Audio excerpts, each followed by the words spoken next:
Finally, Rias swore as she let her anger get to the best of her. Come on guys, we're leaving. We've already retrieved Issei, which was our primary objective anyways. Why did you do that? Rias was nearly in tears as she healed up the ugly looking burns on Naruto's face and body. Of course, a good deal of those tears were as much from anger and frustration as they were from sadness and seeing one of her beloved servants so injured. The red-haired beauty grit her teeth so hard her gums almost bled as she looked at the wounds on Naruto's flesh. They were truly hideous to see. The entire left side of the blonde's teen face had been burnt to the point that she could see his cheekbones and a part of his jaw. In other places, the skin was cracked and red and deformed, turning what had once been a handsome face into something that looked like it came straight from a budget horror flick. And it wasn't his face that had suffered. The rest of his body had several patches where the skin was blistered and cracked. She saw one that looked particularly horrendous on the right side of his torso, just below his armpit. It looked like it had gotten an extra dose of the holy water. All the skin in the area was gone and she could clearly see the bone and muscle. She could heal it, of course, and there wouldn't even be a scar, especially not when combined with the strange healing that Naruto's body seemed to be doing automatically. But just seeing her servant like this was enough to bring Rias to tears.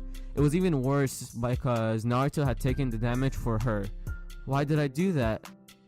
Why did I do what? Asked Naruto, sounding surprisingly calm as Rias healed his wounds. He didn't seem all that bothered by the injuries he had sustained, nor by her chosen method of healing, since her form of healing required as much skin contact as possible. They were both completely nude, laying together in bed. Rias was on top of him, her body pressing against his from above, her acids pushing into his chest, and as their legs intertwined and their hips connected. It was as close to sex as one could get without actually having it. She was healing him in a private bedroom located within the cult club room. Naruto wondered why they had a private bedroom in the cult club room, but wasn't able to dwell on it long for several reasons, not the least of which was the body of his drop-dead gorgeous king on top of him. Don't give me that. Rias looked up from where she had laid her head on his chest to scowl at him, small drops of glistening liquid still leaking out of her tear ducts. You shouldn't have taken the holy water from me.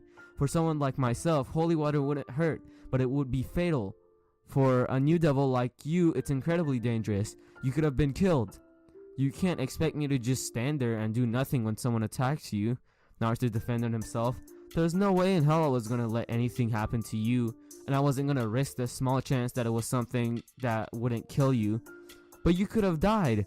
Better me than you. You. Rias clenched her teeth so hard that it actually hurt. After several seconds of glaring at the blonde beneath her frustrated tears, her body collapsed on top of him. All feeling left her as exhaustion set in, and not just from their arguing. She rested her head against his chest, for her ears pressed to his skin as she listened to the reassuring heartbeat that let her know Naruto was still alive.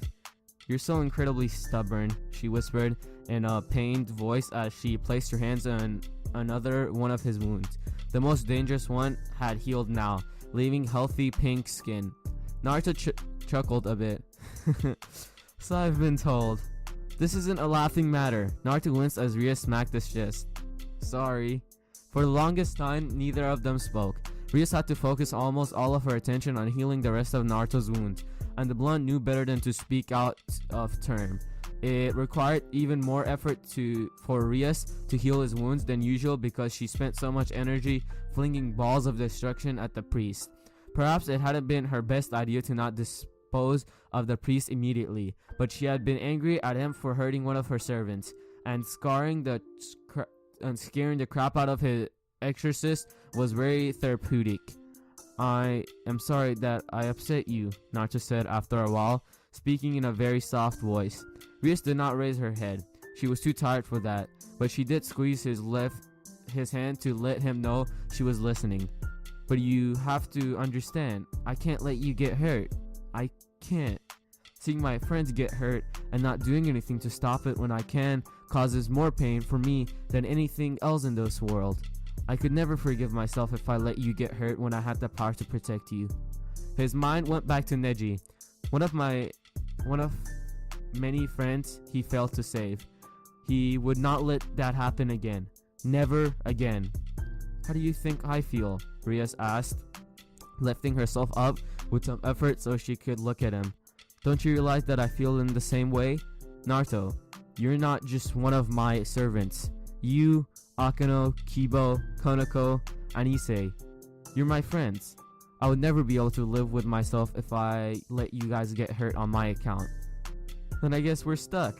I understand how you feel, but can't stand by and watch while you get hurt so long as I can stop it. I'm just not capable of that. Rias felt like groaning, but she was far too tired to commit such a desire into action.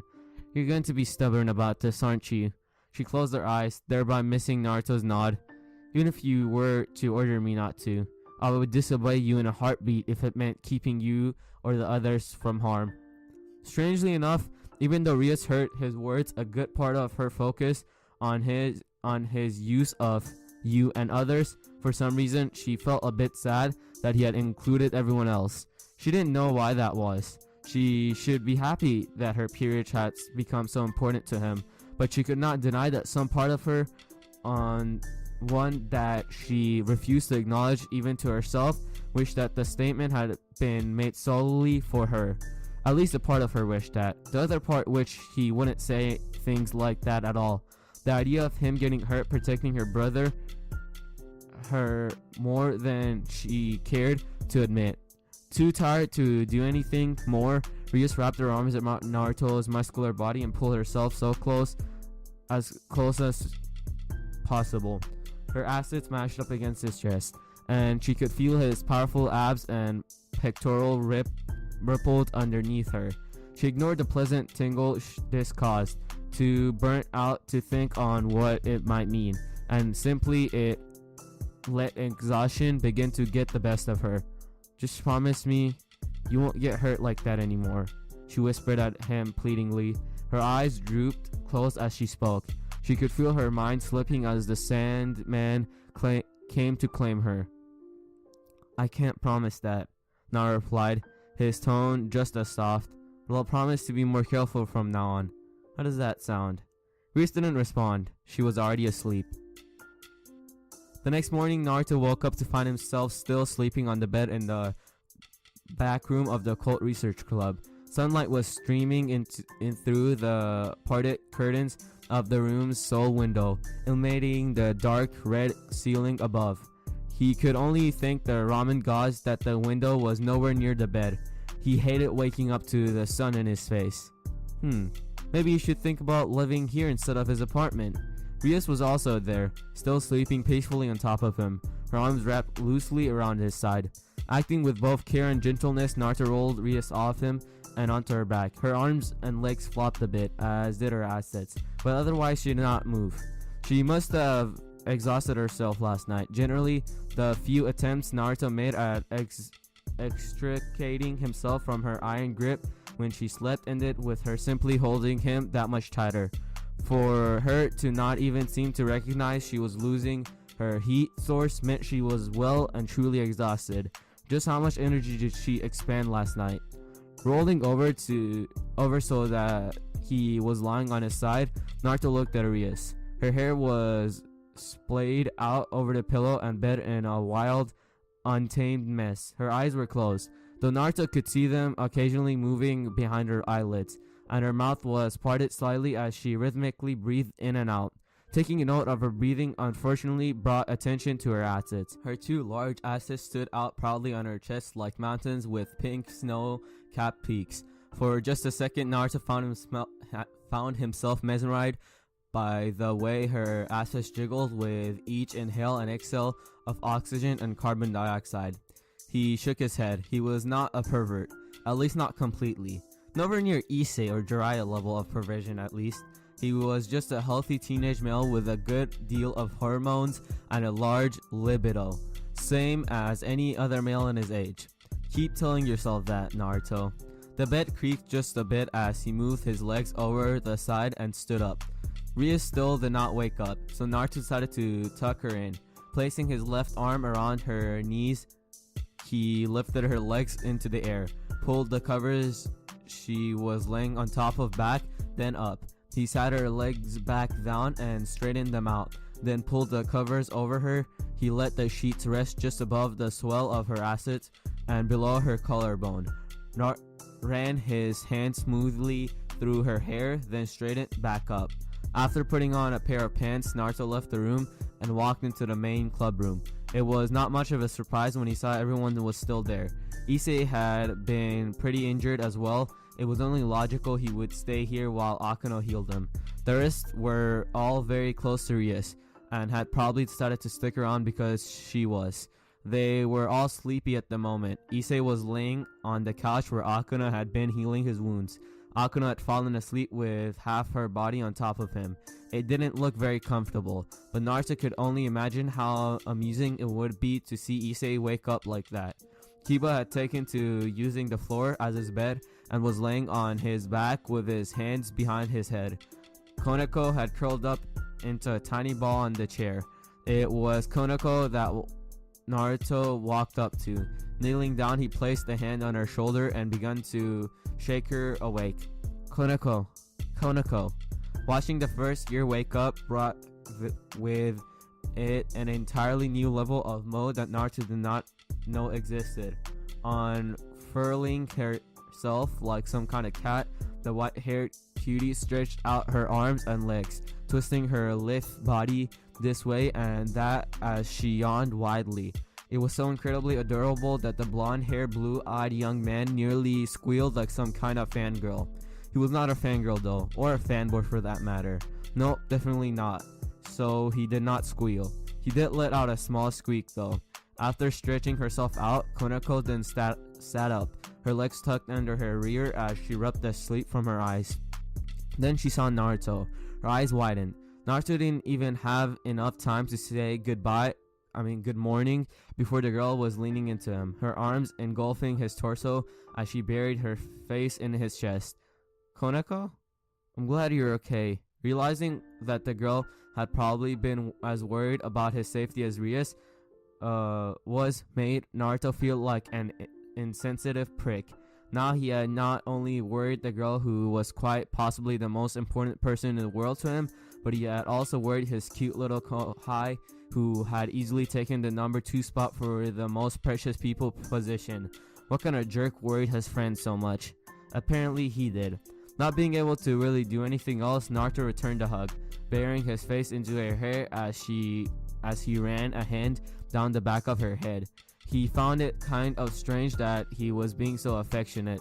Back in the elemental nations, he had almost never shown this much affection for others with a few exceptions. It had only been after the first 3 years of being with this group that he realized he was acting this way, because he had always wanted to act like this around Sakura, but had never been able to. Namely because the girl would have punched him through a wall with her insane strength if he actually hugged her. This desire for physical contact that he had since he was a child had only grown with him, but had rarely ever been realized back in the elemental nations. He could count the number of times he had physical intimacy on both hands and have a fingers left over. Compared to most people who received hugs and kisses from moms and dads and friends and girlfriends for most of their lives, that wasn't much physical affection. And on that note, he still refused to count that one time during his training trip with Jiraiya. Naruto wondered if he was acting out in his desire because of Rias. The girl was certainly one of the most cuddly people he had ever met. She had no trouble sneaking into his room in the middle of the night, stripping naked and snuggling with him like he was some kind of oversized teddy bear. In this instant, Naruto was actually thankful for Jiraiya. If there was one thing the perv had done right, it was help him become immune, sort of, to female nudity. Then again, maybe he was just different now. It had been a long time since he thought about Sakura in that way. He had stopped lusting after her long before coming to this world. Perhaps he was just more mature person now? Yeah, right. Of course he could just be overthinking this, which is strange because he didn't like to think much, if at all.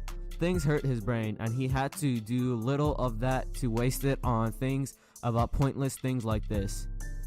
Koneko, wanna come with me and grab some food for the others?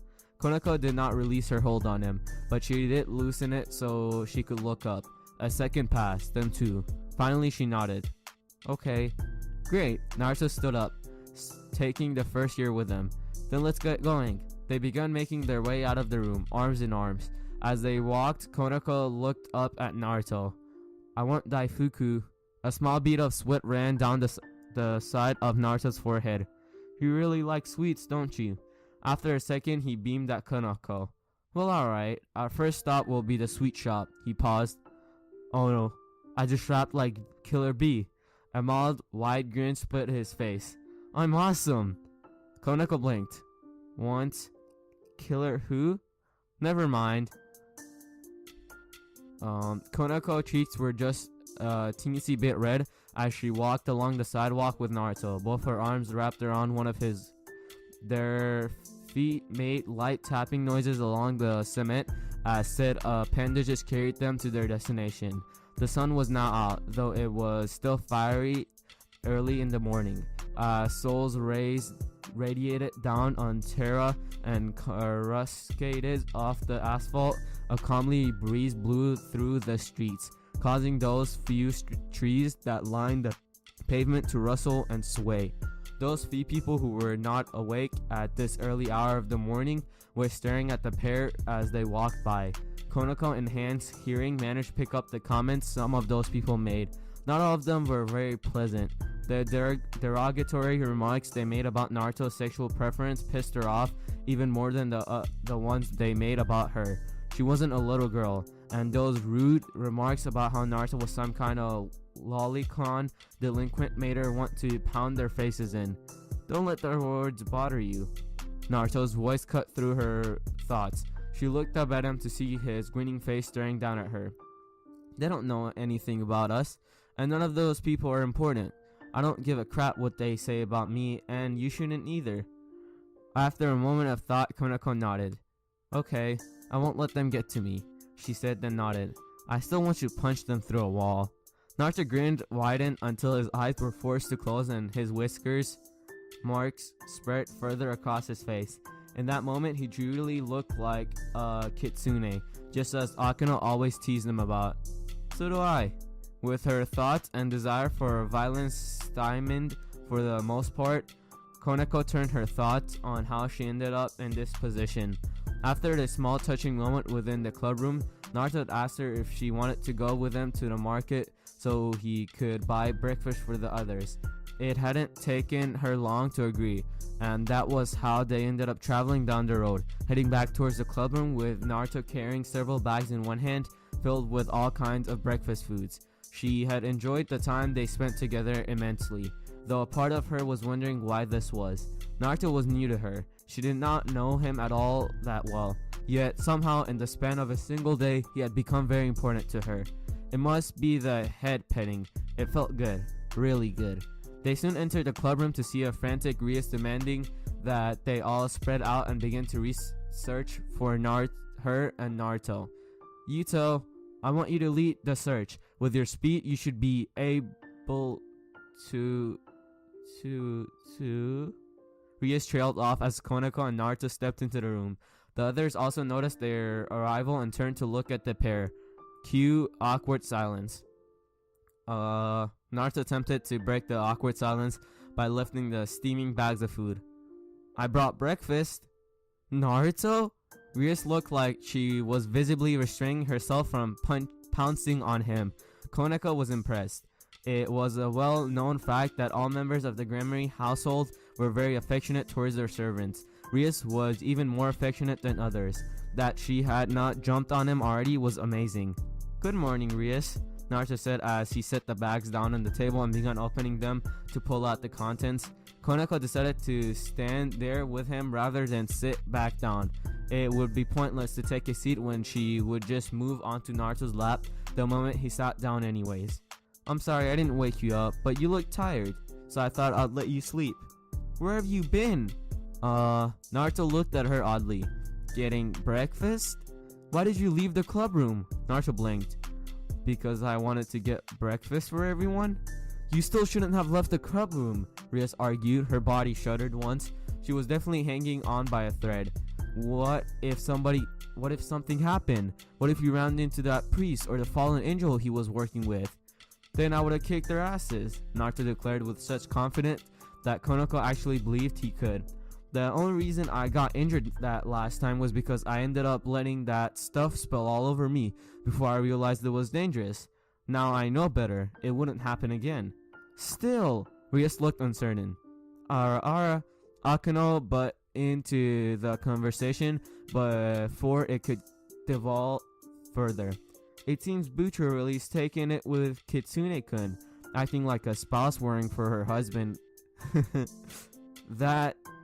What was this?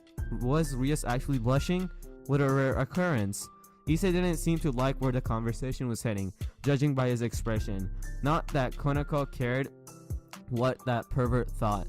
It's just because he's my servant. I would have been just as worried if you, Issei, Kiba, or Konoko went out when there was a fallen angels and rogue exorcists running around. If you say so. Akeno didn't mention that Konoko had been with Naruto, and Rias had not been nearly as worried about her being gone as she had Naruto. Rias crossed her arms under her chest, which pushed them up quite a bit. Konoko looked at Rias's chest, then at her own. She frowned. I do say so. Speaking of exorcists, Naruto decided to steer the conversation in another direction as he sat up piling food on one of the paper plates he had brought back. Everything from onigiri to bread rolls and pancakes were put on the plate. He also grabbed 2 forks before moving to sit down. You mentioned that the one we ran into was Exile. As soon as Naruto sat down, he had to move the plate above his head so Konoko could crawl onto his lap. Setting the plate down on Konoko's lap, he let the girl hold the plate with one hand while giving her one of the forks. The other hand slid around her waist to keep her in place, and he used the hand that now possessed only one fork to begin cutting up the pancakes. Konoko attacked the onigiri, munching one of the rice balls like it was one of her sweets. Ria sighed as she saw the scene. She was too tired to feel irritated. Issei was not. He glared daggers at Naruto as he took large chunks of bread roll in his hand. There are 2 kinds of exorcists, Rias explained. Those who work under the divine and those who have gone rogue. They're considered heretics and are normally killed on sight when found by the church. However, some manage to escape and come into contact with fallen angels. As both are considered enemies of the church and God, they often team up and work together.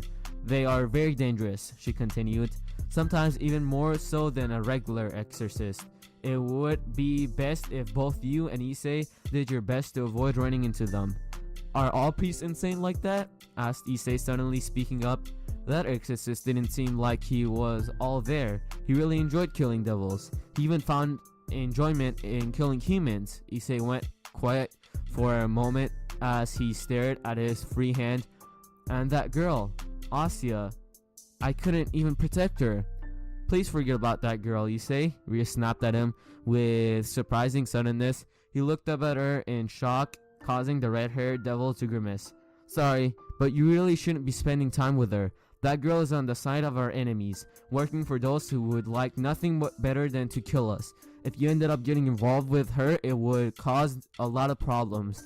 I don't want to think about the amount of blood that may be spilled from an incident where you two get involved with each other. Issei didn't say anything, but the look on his face made it clear he was not happy with Rias' words. Breakfast was quiet after that. Do you think I did the right thing? Rias asked now that everyone aside from her and Naruto had vacated the premise. Akeno, Kibo, and Konoko had to go to school. Issei would have gone to school, but his injuries were still aggravating him, so she had told him to take the day off. He had stomped out just a little while ago. No doubt the young man was still miffed about Rias' words against Asya.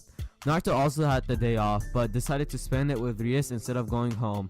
It wasn't like there was anything to go back to that he couldn't do here, and the company was infinitely more pleasant. The only one among them who had been difficult to convince to leave had been Konoko. The girl seemed to truly love Naruto, or at least love getting pampered by him. It was hard to tell with her.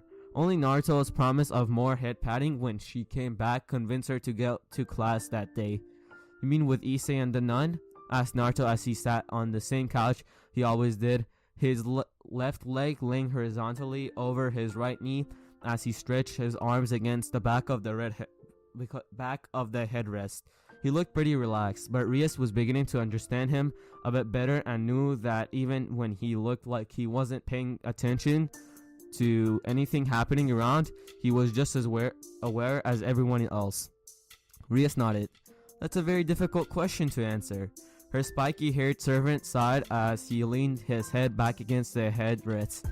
Rias didn't say anything, even though she wanted to. She suspected correctly that she was simply trying to put his thoughts into words.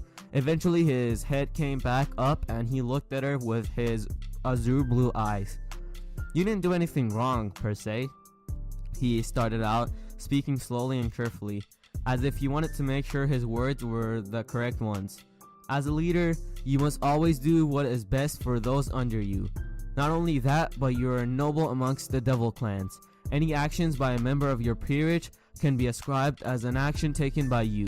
If Issei went out and started killing fallen angels, they would assume you ordered him to and attack en masse, which of course would lead to another devil clan attacking in retaliation for the attack on you.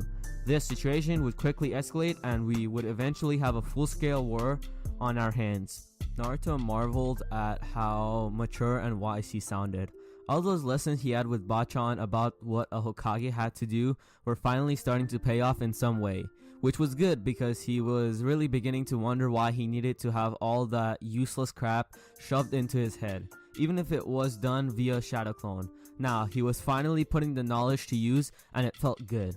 It was official. He, Uzumaki Naruto, was awesome. Once more, Rias marveled at how intelligent Naruto was. He sounded a lot like her brother. It was almost like he was speaking from experience. At the same time, you need to see things from Issei's perspective. Rias perked up. Issei is a human who got involved with this world for no other reason than because he has a sacred gear. He doesn't give a crap about the conflict between devils and fallen angels. Things like that just don't matter to him. Naruto paused for a moment, then nodded to himself. That sounded pretty deep, just like something his sensei and godfather, Kami bless his pervy soul, would say. And because of that, when he looks at Asya, he doesn't see a nun and enemy of devil kind, but a friend. When two people meet, a bond is formed between them. These bonds become nearly impossible to break, and doing so is often one of the most difficult, if not downright impossible tasks to accomplish. He knew that from experience.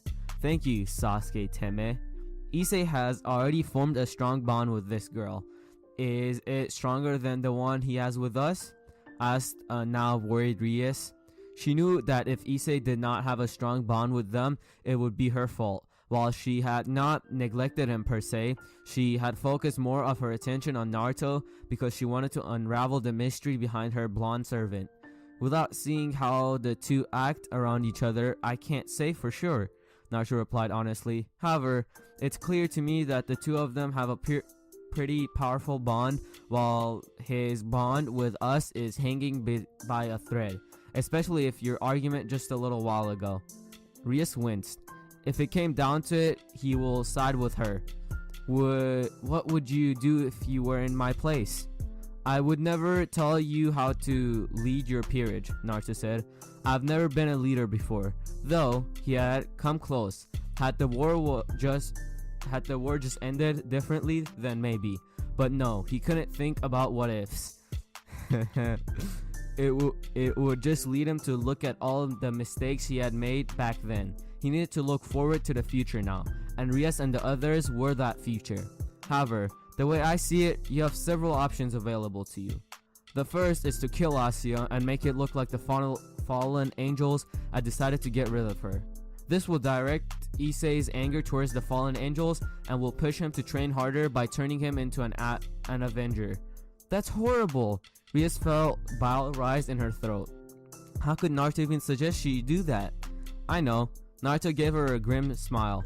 Aside from being morally repugnant apprehensive, it wouldn't really work in the long run anyway. There's just as much a chance of Issei finding out what you did and the situation backfiring on you. Aside from that, even if he did not find out you staged her death, you run the risk of him turning into a mindless killing machine hell-bent on revenge. He would become an uncontrollable monster and would likely start the war you were trying to avert away. Then why would you suggest this? Because it's an option I've seen used before, Naruto replied. There are those in this world who would do anything it took to get their desired outcome. I knew someone who took this route and saw an outcome. It wasn't pretty. For just a second, Rias thought she could see a flicker of anguish within Naruto's eyes. It was gone almost as quickly as it came, but the sight of the pain left her stunned. The second option is to find some way to force Issei into obeying your orders, Naruto continued. This isn't as bad as the first option, but still won't help you in the long run. By denying him the chance to save his friend, Issei will begin to resent you. He will likely become rebellious, questioning, or sometimes outright refusing your orders. And when the time comes that you need him, he will remember that when he felt he needed you, you were not there for him. Rias closed her eyes. That was certainly not an option she wanted to think about. Opening them again, she looked back at Naruto. And the last option? I think you know what that last option is. Naruto gave her a knowing smile. The last option has the highest risk, but if it succeeds, it'll likely yield the greatest results. The smile on his face grew. I like to call it doing the right thing. Please let me go save her. Not a chance. Rias didn't even look up from where Issei's silhouetted form could be seen against the curtain's backdrop as she spoke. She finished buttoning up her shirt, then got started on her skirt, pulling the cloth up her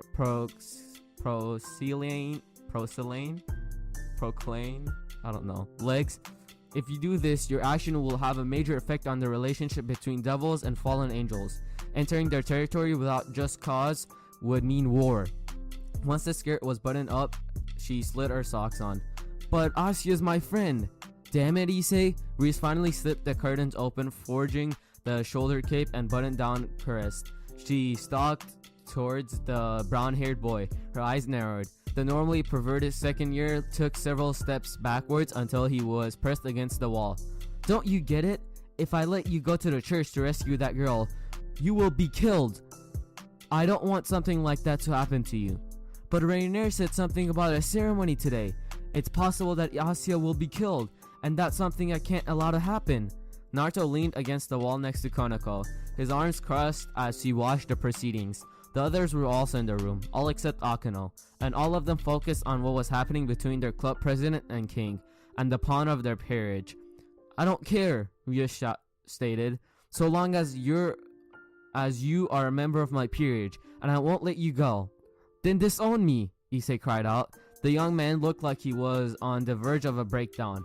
Even Konako could not help but feel for the boy. I'll save Asia on my own. I'm just a pawn anyways. It's not like you'll be losing much letting go of your weakest beast. Ria's eyes sharpened. Enough, she snapped, causing Issei to actually go stiff at the dangerous tone in her voice. Just then, Akeno burst into the room. She hurriedly walked over to Rias and leaned into her ears, whispering something that no one else could hear. Ria's face shifted for a moment before going back to a neutral expression as she nodded. She turned back to look at the others. Akeno, Naruto, and I have something important to do, so we'll be going out for a bit. Naruto stood up from the wall and uncrossed his arms, placing a hand on Konako's head. He smiled as the girl looked up at him. Take care of your senpai, okay?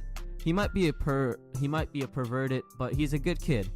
I know, Konako nodded. Don't worry, I'll watch over him. Right, Naruto rubbed her head, carefully running his fingers over her ears. The girl twitched and nearly began purring. And take care of yourself as well. I would hate to see anything happen to you. Konako blushed. Okay. But Bucho, Issei shouted in surprise. Wait, I'm not done yet. Before I leave, I want you to know something, Rias interrupted. You may think the pawn is the weakest piece in chess, but that's a very big misconception. A pawn possesses a very special ability that no other piece has. Promotion.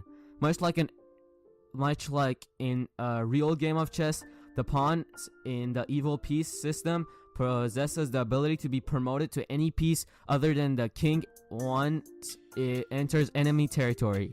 Issei scratched his head. He didn't get it. Rias looked mildly exasperated.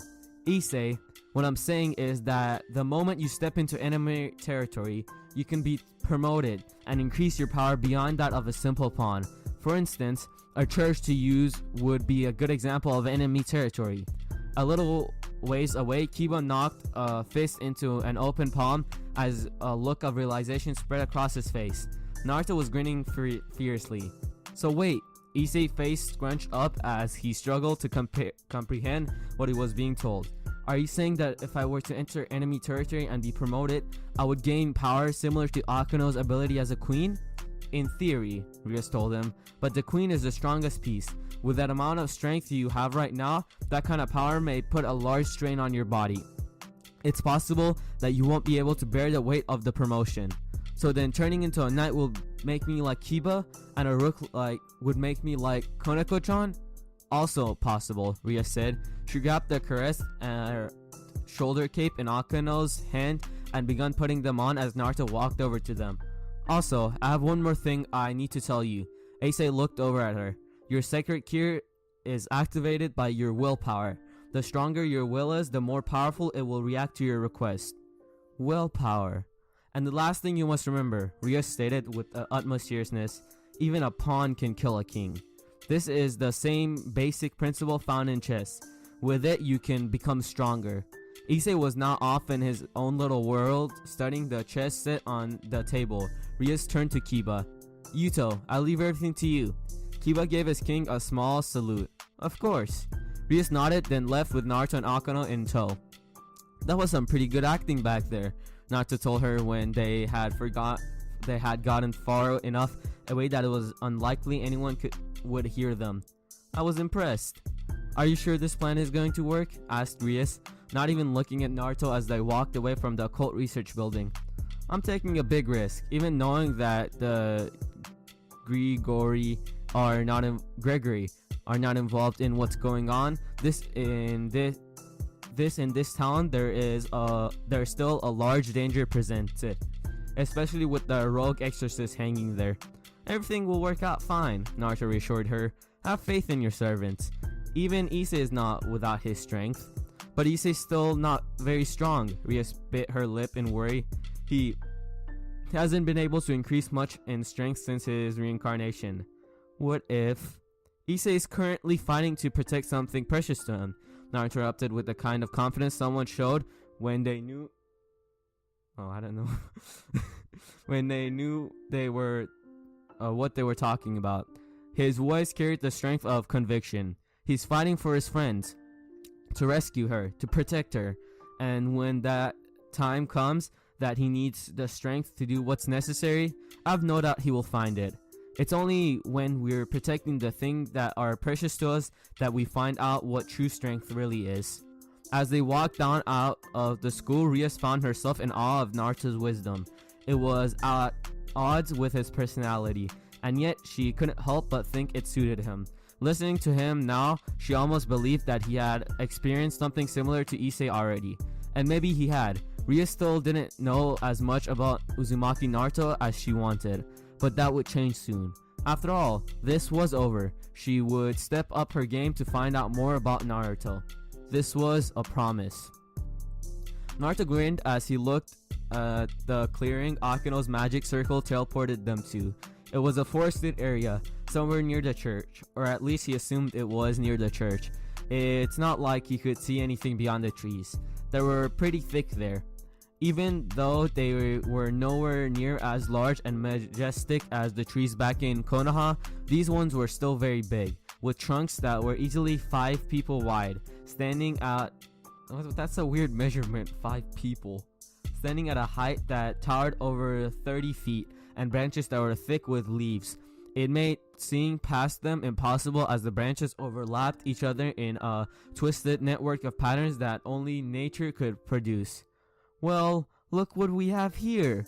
There was also a little girl here, Standing up on the branch of one of the trees before she jumped down was a girl with her blonde hairstyle and twin short side ponytails and blue eyes. She was wearing a gothic Lolita outfit, which seemed to consist of a black Lolita dress with white frills, a large black bow on the front, and green jewel embedded into her collar, covering much of her legs were thigh high, white socks and black shoes.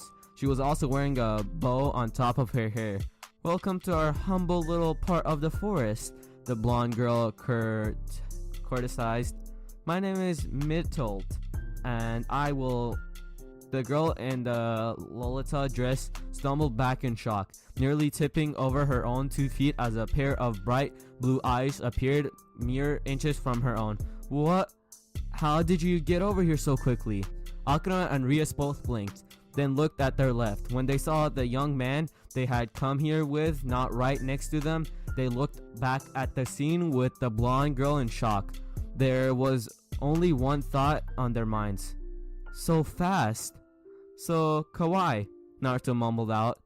Mittolt flushed a deep red and also take a hesitant step back. That look he was giving her was seriously freaking her out.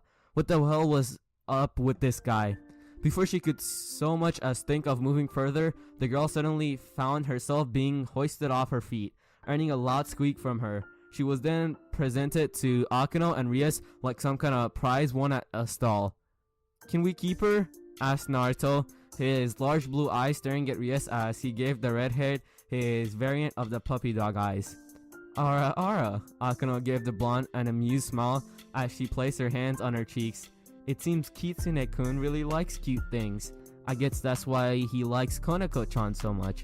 I wonder what Konako-chan will say when she sees she's been replaced." Ria's eyebrows twitched. "Naruto, you cannot keep the fallen angel." "But..." "Put the fallen angel down, Naruto." "Aww," Naruto sniffed. "You're no fun, Rias." The redhead just gave him a glare, causing him to sniffle a bit more before putting the girl down. This act seemed to snap the blonde-haired fallen angel, Mittolt, out of her stupor.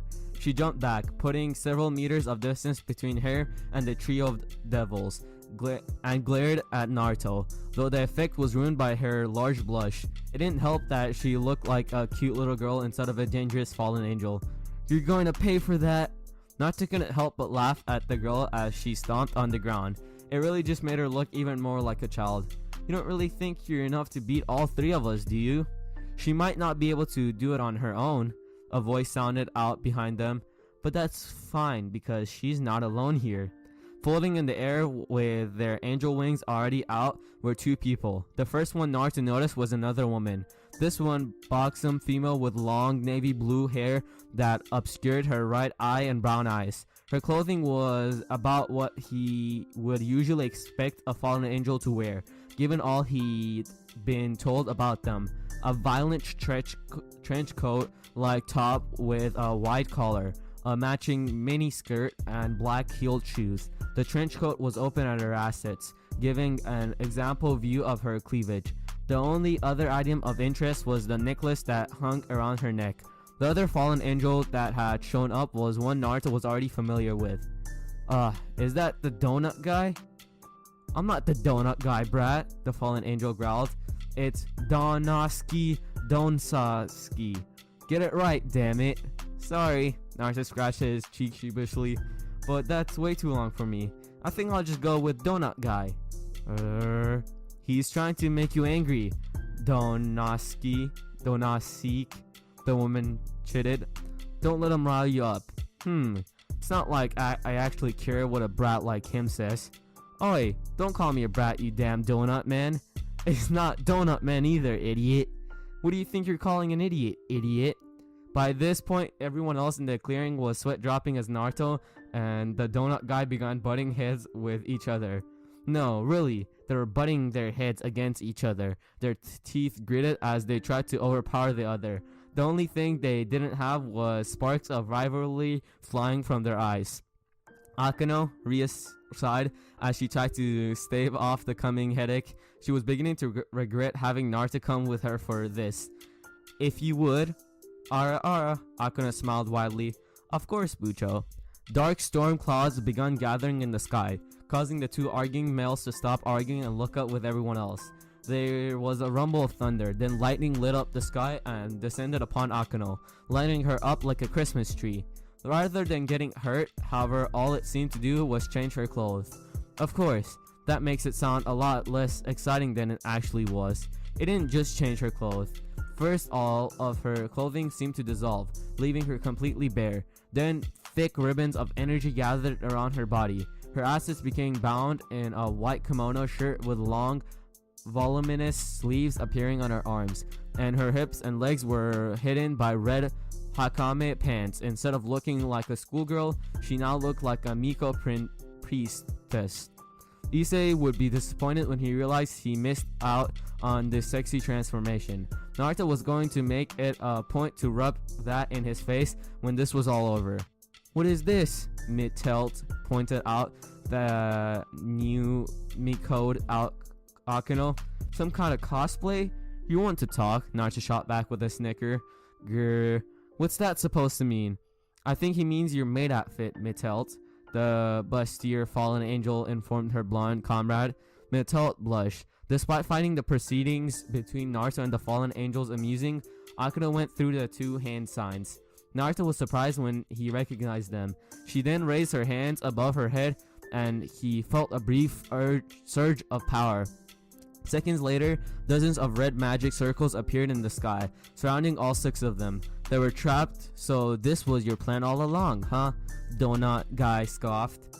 "You wanted to trap us inside up here where you could finish us off." "That's the plan," Rias smiled. "I'm going to make you all disappear." "Huh, as if you, the Miko, or that brat could." "Eh? Where'd the brat go?" Rias and everyone else looked around when they realized that Naruto had somehow vanished while everyone was focused on Akeno's magic show. They didn't have to wait long to find out where he was. Not even a second later, he made an entrance that no one would be forgetting anytime soon.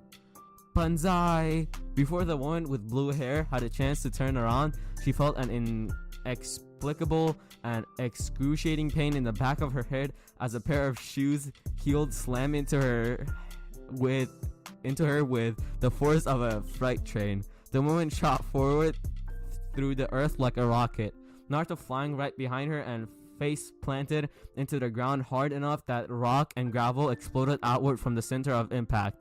A few seconds later, the dust settled down to show Naruto standing on the back of the woman's head. Said woman's body was sprawled out like a rag doll that had just been thrown to the ground. Her left leg twitched once, twice, then no more. She was quite clearly out cold. "Woo!" Naruto cheered, pumping a fist into the air as a huge grin emerged on his face. "That was awesome!" He just took out a Kalawarner in a single blow. Mittelt gaped at the blonde. She would have been better off keeping her mouth shut, as she had now drawn Naruto's attention.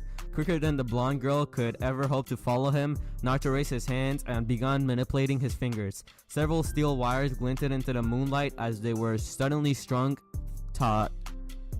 Mittelt, who was in the middle of all these wires, quickly found her eyes widening as she was tied up with no room for escape. With an indignant squeak, she found up falling to the ground. Naruto ignored the girl who was yelling and screaming and wiggling around like some kind of earthworm. It wasn't like she could do anything to him when she was all tied up like that. He quickly hopped backwards to avoid the light spear that had been thrown at him. The weapon buried itself in the ground he had just vacated, fizzling before it crackled out of existence. Looking up, he grinned when he saw the donut guy bearing down at him. With a flick of his wrist, a pair of kunai dropped into his hand. Naruto quickly began channeling minute amount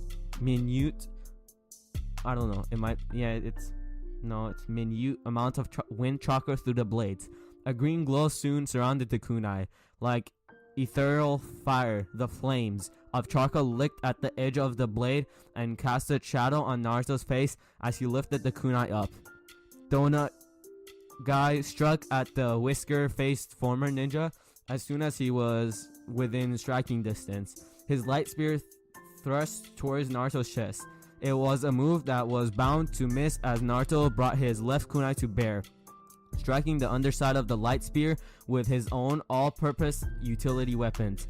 Naruto caused his spear to move up high over his shoulder, missing completely. In retaliation for the attempt on his life, the blonde shinobi quickly struck out with his right kunai. Donut Guy threw himself backwards. He was quick enough to avoid getting his head taken off, but not quick enough to escape unscratched. Now, standing several feet away from Naruto, the fallen angel with the fedora wiped out the wetness on his right cheek. He grinned when he saw it was blood. It seems I finally found someone who may be able to actually give me a fight. Oh, I'll give you more than a fight, Donut Guy. Donut Guy eyes twitched. I'm gonna kick your ass from here to the moon.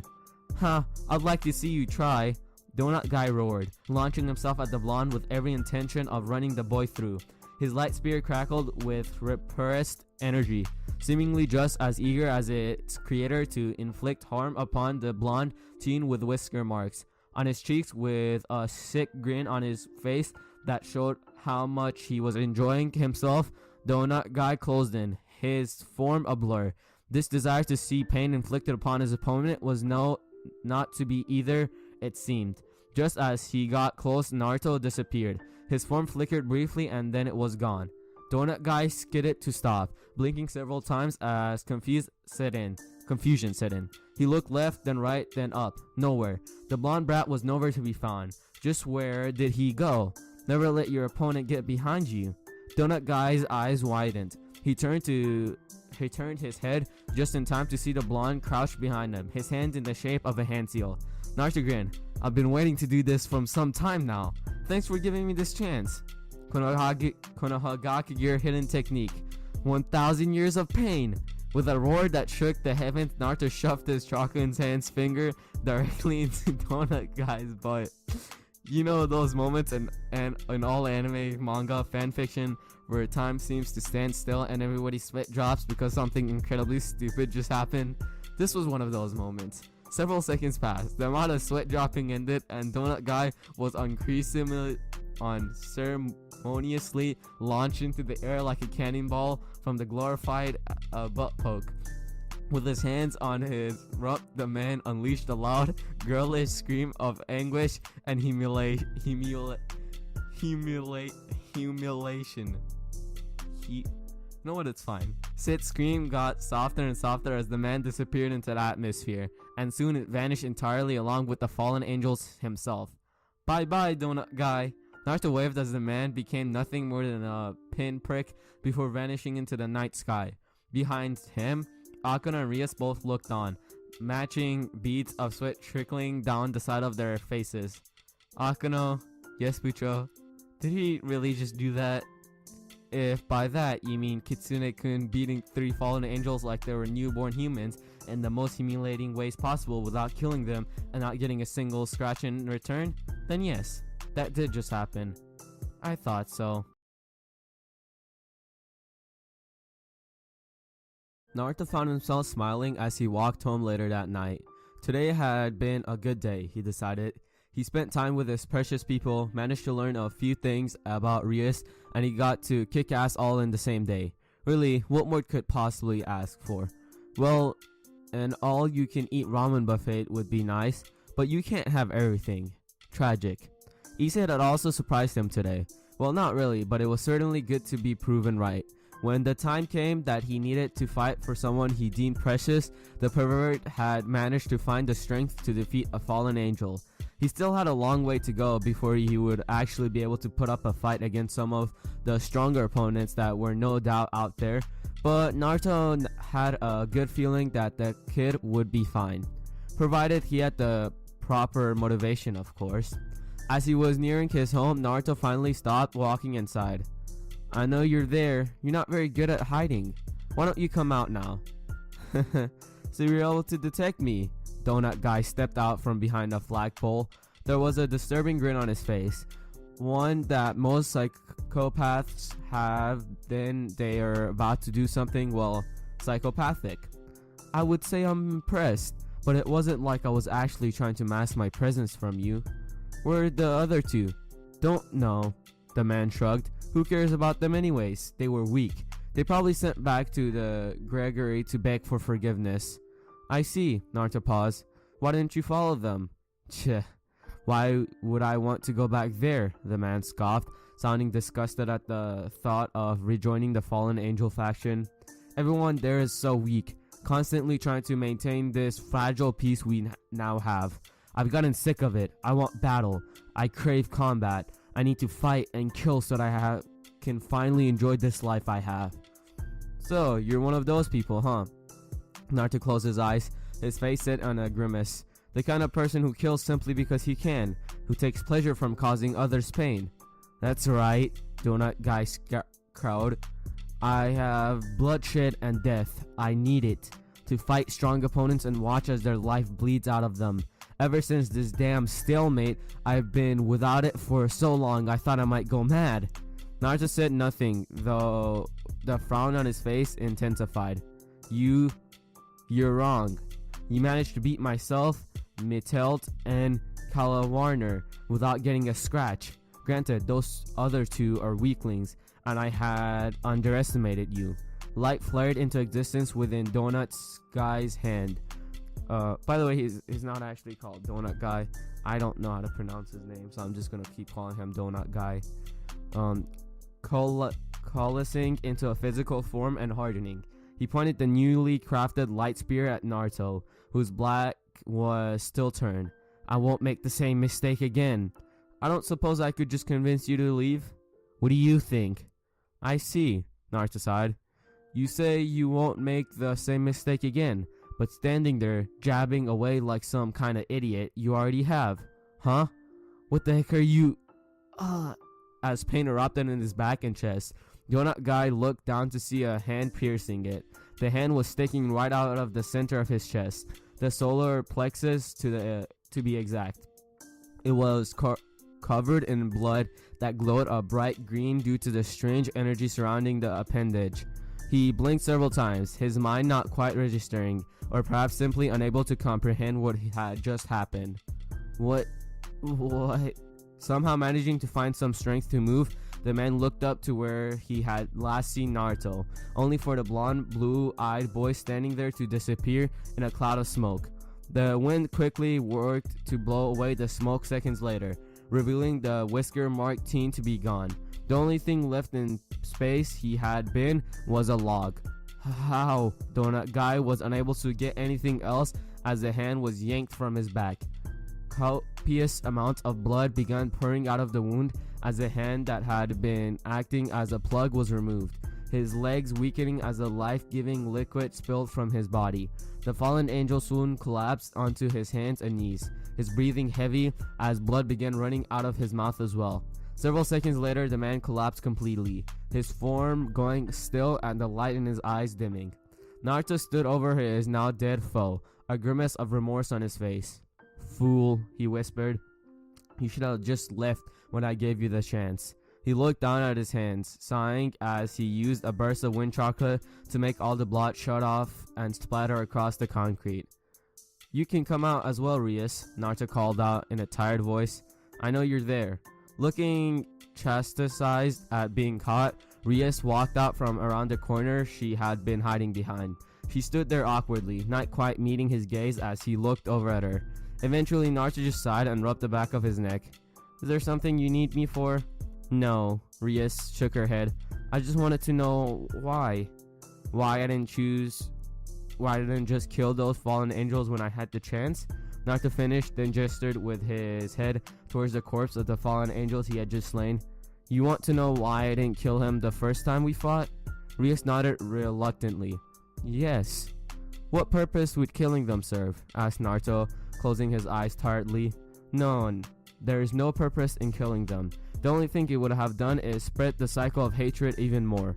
I'm betting that somewhere those fallen angels have friends, maybe even family. If I killed them here, those people who loved them would have found out and hated me for it. Then they would have come to kill me, which would make you hate them in return and retaliate. Eventually, devils and fallen angels would become embroiled in hatred as each sought justice and revenge against the other in a never-ending and pointless conflict.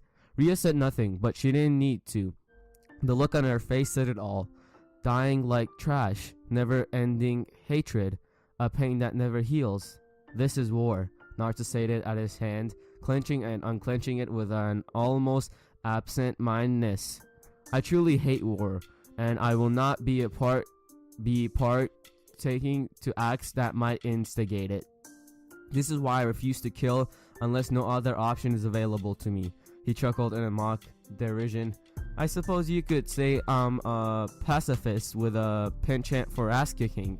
He looked back over at Rias to see her staring at him. Does that answer your question? Yes it does. Rias smiled at him, though it was one filled with confusion and concern. Good night, Naruto. Good night, Rias. As Rias vanished with a magic circle, Naruto continued his stroll back home. He wanted to get some sleep. The fight with Donut Guy had ruined his good mood. Naruto hadn't been able to sleep last night. Perhaps it was due to the reminder that even in this new world, there were still people who didn't care about others. People who had no trouble spreading hatred to the world in order to satiate their own desire. Or maybe it was just because he had been feeling restless. Whatever the case was, Naruto had been incapable of getting even a wink of sleep. Thus, he decided to do something more productive with his time. Noises most often associated with mass destruction resounded through the wooded area surrounding the now completely abandoned church. Minor explosions rang out all around as a number of trees were felled. The air was kicked up by violent torrents of wind, causing strong updrafts that sent gravel and large rocks into the sky before they were shattered by a powerful fist as they descended once gravity had taken a hold of them. In the center of this destruction was Uzumaki Naruto.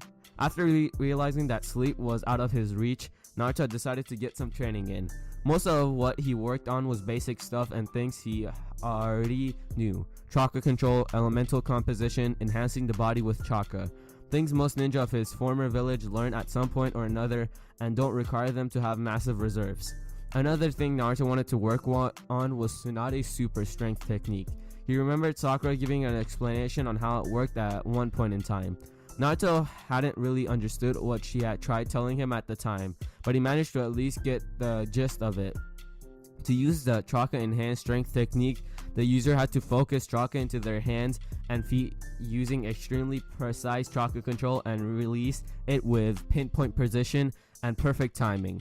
This greatly enhanced the user's strength to a degree that very few could ever hope to match without some kind of supplementary jutsu like the lightning armor of the Yanden Raikage. According to Sakura, the training to learn this technique was intense.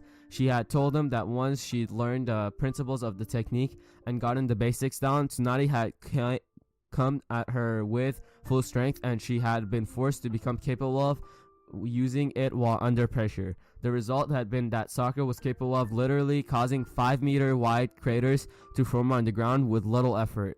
It was brute strength maximized to the extreme. Naruto did not have Tsunade to help him here, nor was he smart as Sakura. All he had was determination, guts, and his own ingenuity. It would have to be enough. Glaring at his newest opponent, another tree, Naruto set himself in a horse stance, legs spread wide, knees bent, and fists tucked into his sides. He closed his eyes and began to circulate his chakra, feeling it flow through his coils, a mere trickle compared to the unfathomable ocean it had once been. Grabbing onto the flow, he then directed it all towards his left hand, which was soon coated in an ethereal blue flame that pulsed and flickered in time with his heartbeat. Blue eyes snapped open. Ha! With a loud shout, Naruto struck the tree, creating a resounding boom that echoed within the forest area like thunder striking the earth. Ow!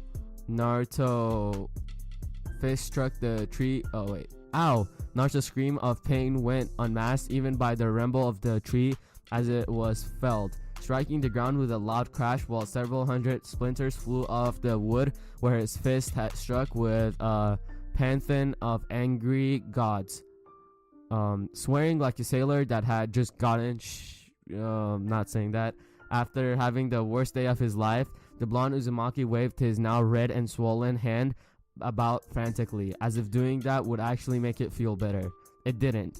In fact, the wind seemed to make it worse, but Naruto was in so much pain that what little agony was added on by the act didn't register. Dang it! God dang it! Stupid tree! Stupid technique! How hard can it be? Dang it! As the swear words spouted from his mouth, he didn't say dang it, alright? Mouth began to wind down. The swollen hand was raised to his face to allow his eyes to assess the damage. It honestly wasn't too bad. The hand was red and looked sort of like a balloon that was only half blown up, but it would go down soon enough. The real problem was the burns remarks on his hands. They were chakra burns, a term used to describe what happens when too much chakra is pumped into a specific part of the body and released without being properly directed. The burns covered much of his ankles, where he had directed most of his chakra, and even some of his fingers. Those would take a lot longer to heal. I don't think I'm going to get any more done today, Naruto sighed as he looked up at the rising sun. It was getting late, early, whatever. The point was he should probably head back home. Naruto began speeding through the trees with chakra-enhanced leaps. As he traveled home, he wondered why he couldn't seem to get the enhanced strength technique down. What was he doing wrong? Was it because he had not channeled enough chakra? Or had he just not gotten the timing down? It could be either one of those. Heck, it could have been both of those, or another problem so unlikely he simply hadn't thought of it. There was no real way to know what he was doing right or wrong in this instance. Naruto was pretty much running around in dark. Trees soon became buildings. Not wanting to be seen by the local population right now, Naruto took the roofs, running along at speeds most humans wouldn't be able to keep up with. If anyone were inclined to look up, they would likely see a blur of black and orange. He arrived home in short order. After deactivating the traps, he walked into his house and strolled towards the bathroom, stripping off his clothes as he went. They were getting pretty smelly and caught up, with several tears and a number of holes that made them look more like rags than actual clothes. He was going to need a new pair soon. Sewing those things up just wasn't cutting it anymore. The hot water of the shower felt extremely nice, and it did a good job of relaxing his aching muscles. He did wince a few times when some of the hot water splashed onto the burnt marks on his hands. Still, he did his best to ignore that and get cleaned up. Once done in the shower, Naruto, with a towel wrapped around his waist and his hair still dropping wet, made his way into his bedroom. It was there that he realized he had a late night visitor who apparently decided to stay over even though he hadn't been home. Somehow he should have realized she would be at his apartment. She had practically moved in these days. Naruto walked over to the bed where Rias was currently sleeping. She was laying on her side, facing his side of the room. Her legs curled slightly as she held a pillow to her like she normally did him when they slept together. Her red hair fanned out around her like the long, senseless tails belonging to a creature of unfathomable beauty. There was a small frown marring her face. Naruto got dressed in a pair of black boxers and some pants. He decided to forego his shirt for now and instead walked over to the bed where he began to shake Rias awake. "Good morning, Naruto," Rias mumbled sleepily after she woke up. Naruto took a step back and watched as she sat up in bed, the blanket falling off her generous figure as she stretched and yawned. "You look tired," Naruto noted. "I didn't sleep very well last night," Rias blinked some more, a small grimace appearing on her face as the sun shone in her eyes. "I was too worried about you." "Worried about me?" Naruto was touched that she would worry about him, but also confused. "Why were you worried about me?" Rias tucked her feet underneath her and leaned a little to the side. A strand of her hair found its way to her hand, which he absently twirled as a concerned gaze crossed her face. "Last night," she began slowly, as if not quite sure what she wanted to say. "After your battle where you killed that fallen angel, you seemed so angry, so hurt." Bluish green eyes looked into bright azure that were as clear as the afternoon sky. "I just wanted to know if you were okay." "Oh." Naruto chuckled a bit as he scratched the back of his head. "I'm really sorry about last night. I didn't mean to go off on a rant like that. He looked away, his eyes closing and a grimace of pain coming to his face. "I really don't like people like that. People like that, they don't care about anyone else. The rest of the world could burn, so long as they're able to satisfy their lust for blood and battle. Nothing else matters. It's worse because these kind of people realize that their desire to kill and maim will cause others people to feel the pain and hatred associated with loss, but they just don't care. You seem to have a very strong opinion about this. Rias stood up from the bed and walked over to him. She was naked as always. Even though Naruto claimed not to be as perverted as Issei, that did not mean he was not above ogling a female when she so blatantly displayed herself to him. The blonde found himself slightly entranced as her assets bounced and swayed with each step she took. Despite their size, they stood upright and proud, defying gravity in a way that the blonde, if not break several of the laws that had been accepted as fact. There was absolutely no sag to them. Why is he going? You know what? It's fine. Perhaps because of her youth or maybe her devil heritage. No, that he cared. Assets were assets, as Issei would say. Her hips held an alluring sway to them as she walked towards him. It wasn't a seductive sway like some of the Konichi he had met who specialized in espionage and assassination, but more like the kind of natural sway that some females just possessed and didn't realize it. There was just something about the way her hips swung slightly from side to side that made all the blood rush to Naruto's head. Didn't specify which one, but it's fine. Yes, it was that hit. Oh, never mind, they specified. Not the one in his shoulders. Of course, the reason for his current stiffness could just be due to the fact that she was naked. Not really. Really, there wasn't much more a guy needed to get revved up than a beautiful naked girl standing in front of them. I guess I do, Naruto admitted as she took one of his hands and brought it up to her face. His fingers were clenched tightly and there was blood leaking out of from between them. Rias forced him to relax, spreading his fingers wide so she could examine his palm. The wounds where his fingers dug into his skin were already healed. "What is this?" asked Rias as she turned his hand over and saw the burns covering his knuckles. "You didn't get these when fighting those fallen angels last night, did you?" "No," a shake of the head was her answer. "I got these this morning while I was training in a secluded area of the forest." Rias frowned. "What kind of training does this to a person?" My kind of training?" said a completely unsure Naruto. When Rias deadpanned, he looked away. "What?" Naruto... "Nothing." Rias sighed, bringing his hands up to her face. She gently pressed the back of his hand against her moist red lips. Naruto withheld a shudder. Her lips were soft, and they felt like chiffon velvet against his skin. And a part of him was not ashamed to admit that he was wondering what those lips would feel like wrapped around another part of his anatomy. When she removed her lips from his hand, she let go of it and allowed him to take his appendage back. A quick glance at the back of his hand showed that all the burn marks on it were healed. "Thank you," Naruto said. Rias smiled as she grabbed his other hand and brought it to her lips. "Don't mention it," she replied, her hot breath hitting the back of his hand. "You know, I would do anything for my cute, powerful servant." Naruto's sweat dropped. You really shouldn't call someone cute and powerful at the same time. Those two things don't go together very well. Unless your name is Konako, he added almost as an afterthought. Rias' left eye twitched. "Ouch!" Naruto yanked his hand back and rubbed it where several punctures marks could be seen. "What the hell was that for?" "For being an idiot," Rias said, licking her lips to get the blood off. "An idiot?" Naruto blinked. He knew he was the sharpest kunai of a set, but to just call him an idiot out of the blue like that? How am I an idiot? Rias huffed. You shouldn't need me to tell you. Now, give me your hand."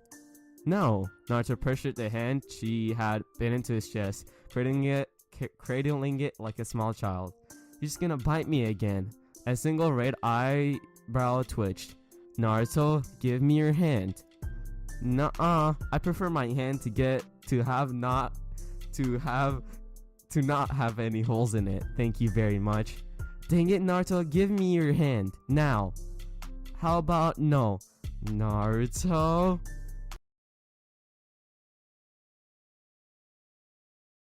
the party to celebrate their newest club member and newly reincarnated Bishop of Rias period, Asia Argento, was well underway.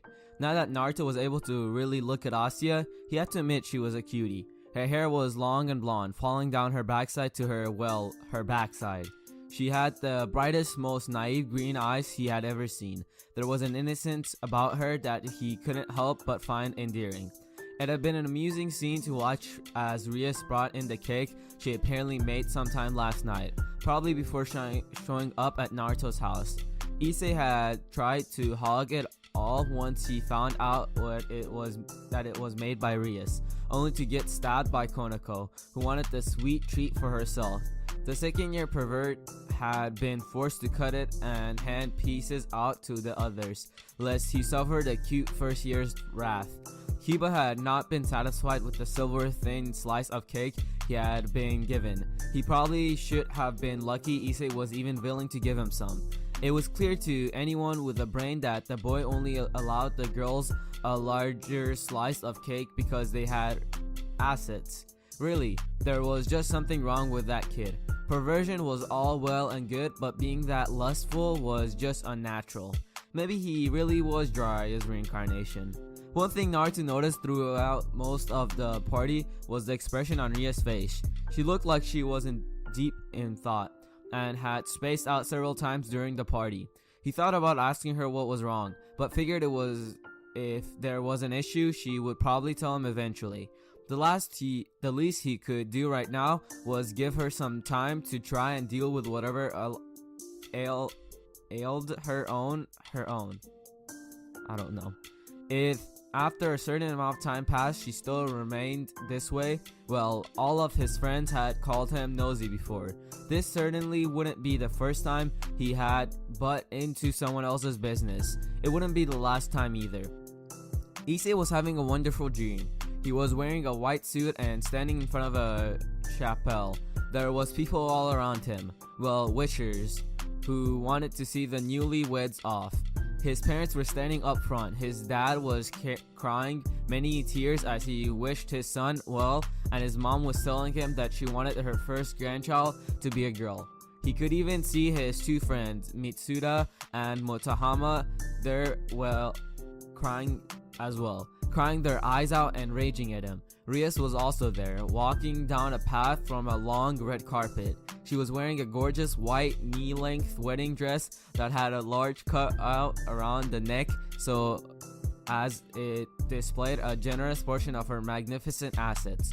Over her head was a headdress that covered her beautiful crimson locks, and within her hands was a bouquet of roses. She walked forward, coming up to him and taking one of his arms, forcing Issei to walk with her. Together, they marched down the aisles.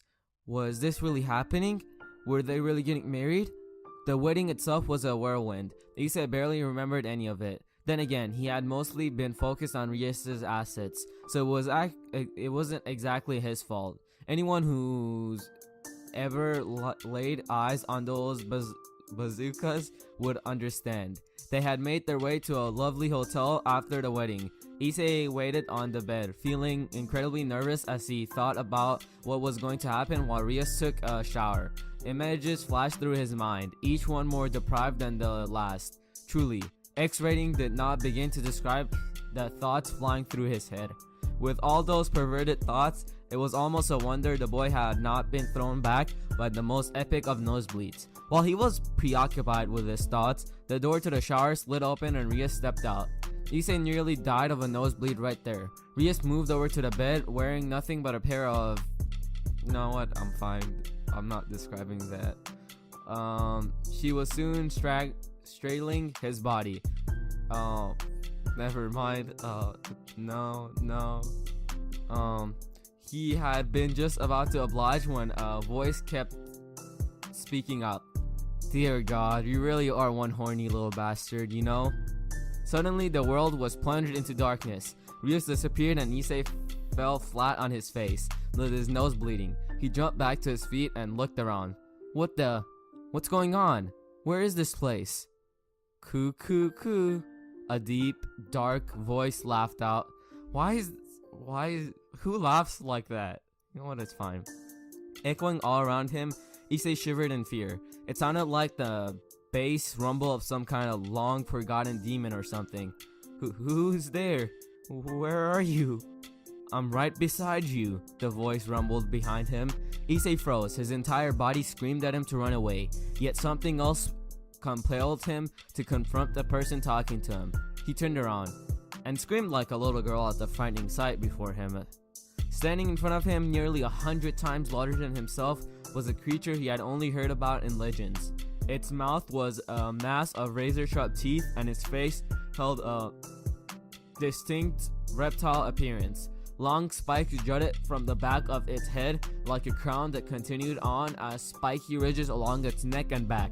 Its entire body was covered in bright red scales that shone with a brilliant luster as the fire raging around it refracted off the surface of its body. Crap, it's a dragon! Thanks for stating the obvious, the dragon rumbled. Its narrowed, rhomboidal eyes rolled at its partner's apparent need to state something so blatant. You know, I've been trying to talk to you for a while, but my words have never been able to reach you because you were still so weak. Finally. Its eyes glared down at Issei, nearly making the poor pervert quiver in fear. Finally, I'm able to appear before you. What do you mean? Why were you trying to speak to me? As the giant dragon's head leaned towards him, Issei stumbled backwards and fell on his backside. He gulped as steam from the dragon's nostrils hit him in the face, causing his hair to whip about in a frenzy. Two large clawed hands attached to a pair of muscular arms clamped down on the ground on either side of him, making Issei squeak like a mouse that had been caught by a cat. You don't want to eat me, do you? Eat you? The dragon reared its head back and laughed. Even if I were inclined to eat you, boy, I would not. You're far too skinny and unappetizing for me to even think about eating you. After chuckling for a good few minutes, in which time the earth rumbled with each bark of laughter that escaped its jaws, the dragon deigned to speak again. I merely want to meet the partner with whom I'll be fighting alongside from now on. What? Issei was understandably confused. Perhaps if he was, smarter, things would be different. But as that was not the case, he couldn't put two and two together. What are you saying? Fight with me? Who are you? You should already know who I am. You used my power several times now. Issei's eyes finally widened in realization. That's right, partner. I'm the gauntlet on your arm. You have to wake up now, but let's speak again soon. Wait, Issei called out to the dragon, his hands raised, but the great creature that appeared before him was already gone, enveloped in darkness. Within the real world, Issei shot up in his bed, his hand raised, but the great creature that appeared before him was already gone, enveloped in darkness. I said that twice, but I'm not gonna edit it because I don't want to. He blinked several times as the light of the morning sun streamed in through the windows. After a second or two, he relaxed. It was just a dream. Good morning, Issei. What the? Issei craned his neck to look at the window and suddenly received a pair of booted feet to his face. Gah! Soaring backwards like some kind of missile, Issei was launched out of bed. His bag hit the wall with a loud thud, and then he slid to the floor, landing on his rump. His nose now bleeding in the real world, much like it had moments before Drake appeared in his dream. Issei looked up at the ceiling in a daze as a head of spiky blonde hair and a pair of mischievous blue eyes looked down at him. That was absolutely horrible, Issei. You should have been more than capable of dodging that. Naruto shook his head in disappointment and clicked his tongue. It looks like I have to teach you. After several seconds of silence, Issei had just one thing to say. Huh? 11, 12, 13. I think I broke my spine. Come on, Issei. Rias urged her pawn to keep exercising. Keep going. Just a few more push-ups and you'll be done. They were in one of the parks that littered the city. This one was closest to Issei's house. Like all parks, this one had a play set for kids, monkey bars, slides, tater totters, and a swing set, all built within a small lot of sand. Surrounding the sand lot was a grassy field with trees interspersed throughout. It was a nice place, pristine and possessing a calming, earthy scent. Naruto rather liked the place, as it reminded him of the play parks in Konoha before pain had destroyed it. Currently, Rias was trying to get Issei's physical strength and stamina up in order to make him more powerful. It wasn't working out too well. "I don't think I can go on," Issei groaned, laying on his stomach with his ass sticking up in the air. It was a humiliating position, but the boy didn't seem to care as he panted and tried to greedily suck oxygen into his lungs. Rias sighed from where she sat. "Issei, you need to get stronger. Your abilities as a pawn will become more powerful if your physical strength and stamina are increased. Without being physically capable, your body won't be able to use all its abilities to their full extent. Come on, Ero the Begami." I still don't know how to pronounce that.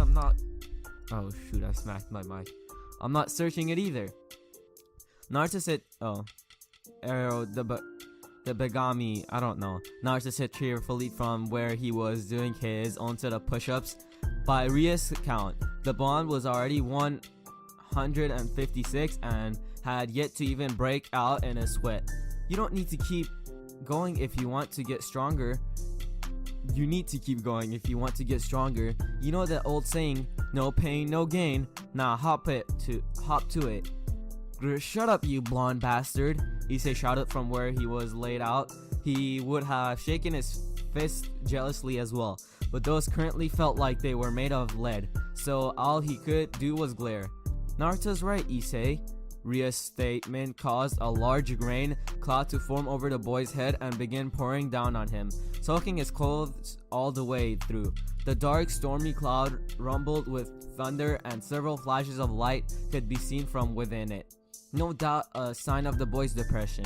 The redhead ignored this as she continued speaking while adjusting her backside so she could get more comfortable as the blonde she was sitting on continued doing push-ups with enthusiasm that was eerily reminiscent of a certain green spandex-clad youth freak. It was probably a very good thing Rias did not know of Rock Lee and his equally eccentric Jonin Sensei guy.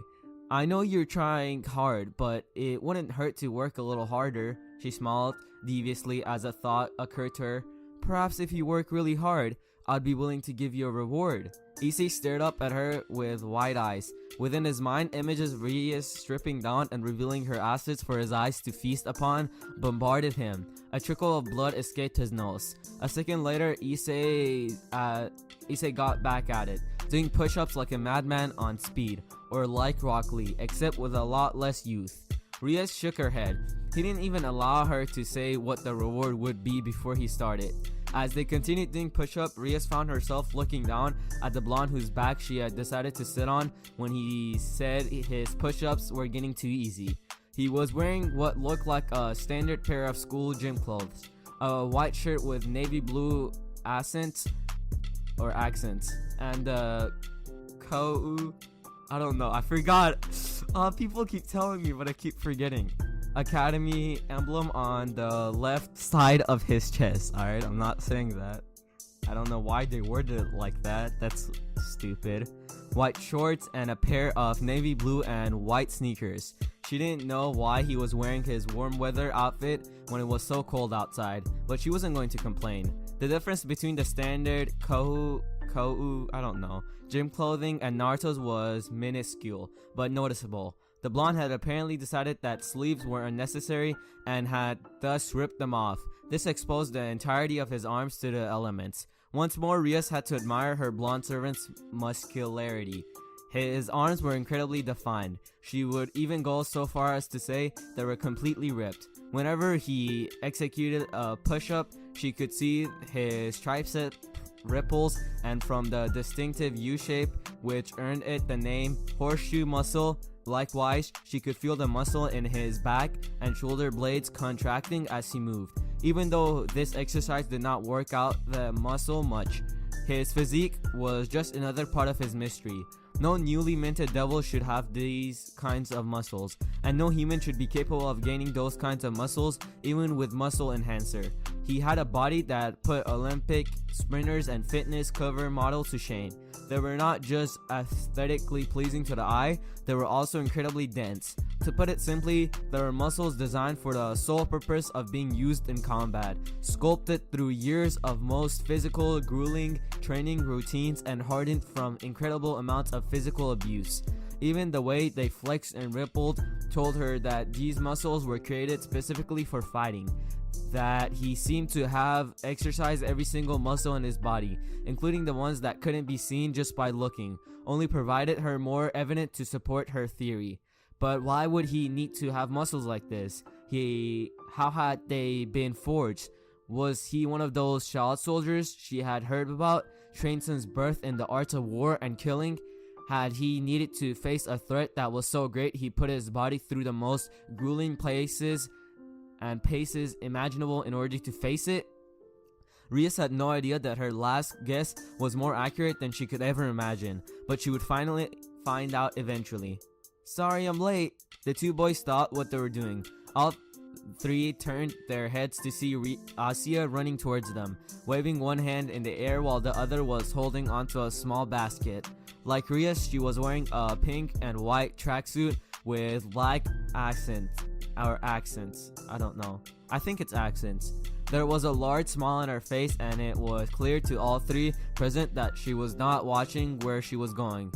Issei-san, Naruto-san, Bucho, I don't know. I think it's Bucho. I'm sorry, I'm running late. Issei, Naruto, and Rias watched in mute shock as the girls stepped into the sandlot they were using for daily exercise and tripped. I hate her. I hate her. I don't know how to describe my amount of dislike for her. But anyways, she fell down face first into the dirt. Ouch, that really hurt. While Naruto began snickering, Rias sighed. The girl was the most accident-prone person she had ever met. She probably was an accident. Here you go. Asya held out a small canister filled with tea to Issei. Thank you. Naruto-san? Asya held out tea out to him. I'm sorry, I don't have an extra cup, but I didn't realize you would be here. But if you like, you can still drink some. I'm fine. Naruto smiled as he reached out and ruffled Asya's hair like an affectionate older brother. The blonde girl pouted from beneath his masculine hand, but it was easy to see she was pleased by the gesture. He had a feeling the former nun was as starved for affection as he had been back in the elemental nations. But thank you anyways. Asya giggled, her cheeks flushing with pleasure. Asya, Issei said, glaring at the blonde male. He already had Bucho's and Koneko-chan's affection. There was no way he was going to let the blonde bastard take Asya too. What are you doing there?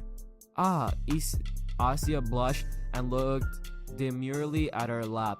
After hearing about how you were training every day with Bucho-san, I wanted to help you out, but I wasn't able to think of anything I could do except make tea.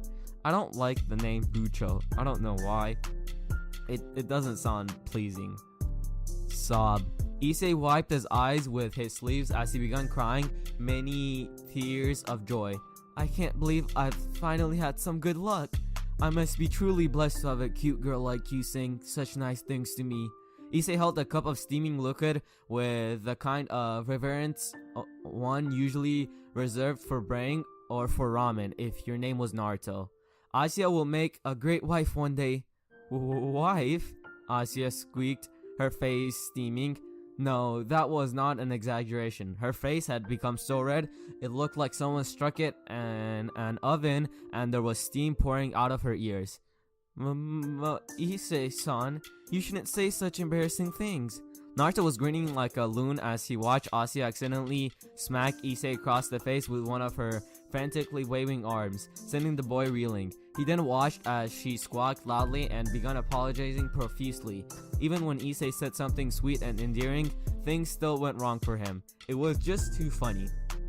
And for some reason, it also reminded him of someone, though he couldn't remember who. Well, he was sure it would come to him eventually. They make a cute couple, don't you think, Issei? Don't you think so, Rias? Eh? The Cheshire cat grin left Naruto's face and was replaced with a frown as he looked at the redhead beauty.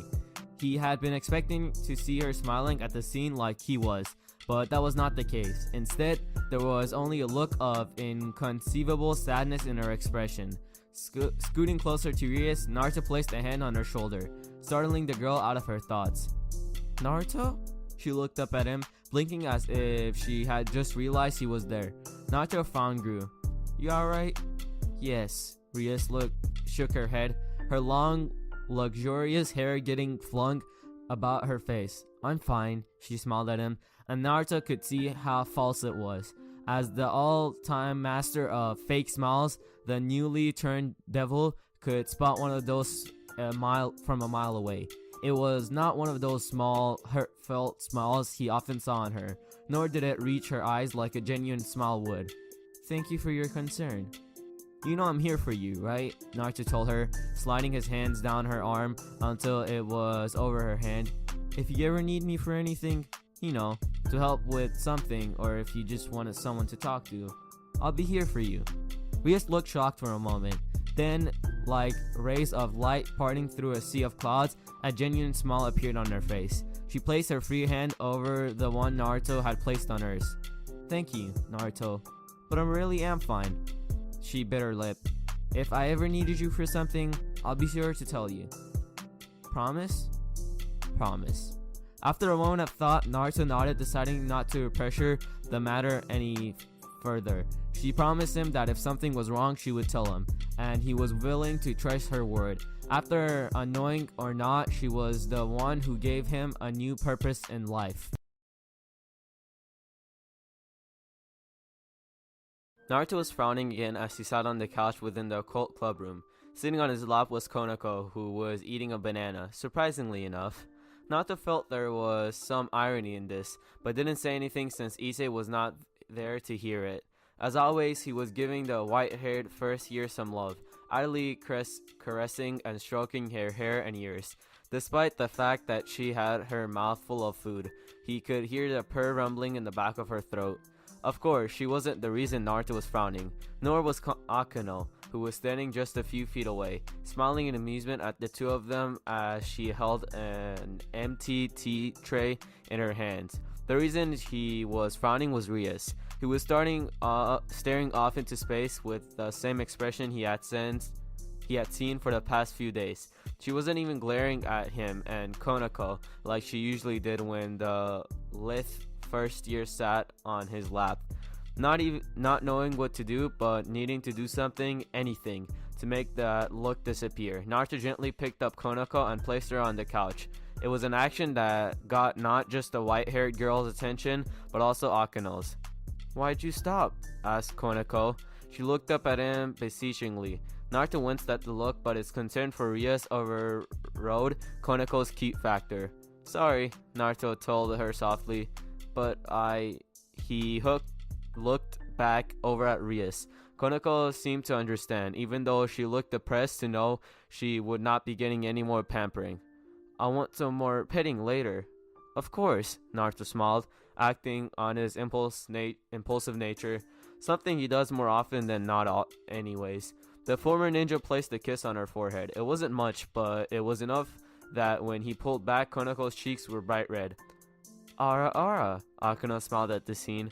Konako-chan really is taken with Kitsune-kun if she's blushing like that. Konako glared at her Akeno, but didn't say anything as she went back to eating her banana. It was a very ineffective method of covering up her blush. Naruto walked up to Rias, who was still ignoring everything else as she sat there in her own little world, and moved behind her chair. He felt the redhead stiffen at his touch as he placed his hands upon her shoulders. That stiffness soon faded as he began to the muscles in her shoulders and neck.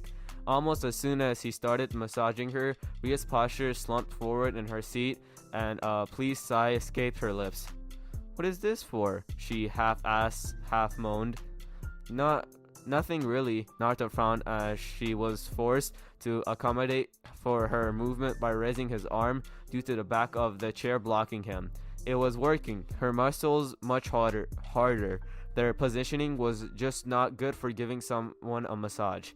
"I've just noticed that you've been preoccupied lately, and thought you could use something to help you relax." "Thank you," Ria said, both for the message and for not trying to force her to reveal whatever was bothering her. "You're welcome," Naruto frowned as Rias arched her back into his touch, forcing him to once more change the position of his arms. "You know, this really isn't the best place for a massage," he determined. "Why don't we move over to one of the couches?" Rias was agreeable to this and quickly moved over to the couch, where Naruto bid her to lay down. It was a bit small, and Naruto wished they could move to the next room where he knew a bed was kept, but it would be rude to leave the other two like that.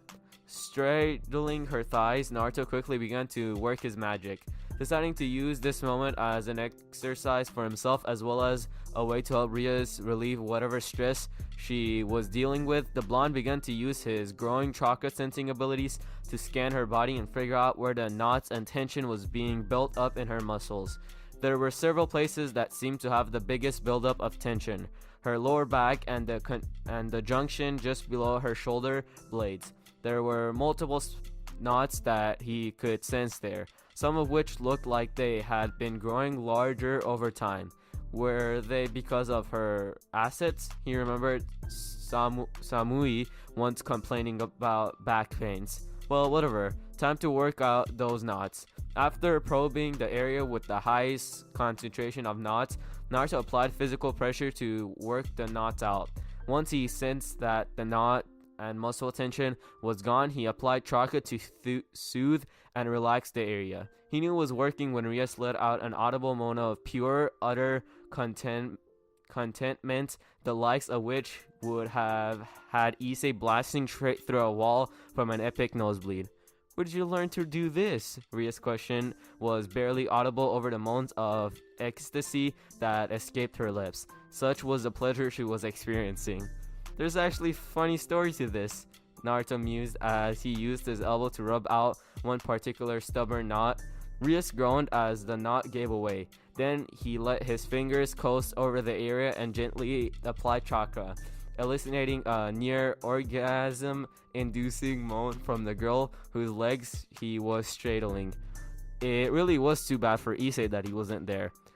Having been roped into taking Asuya out shopping, too bad for him.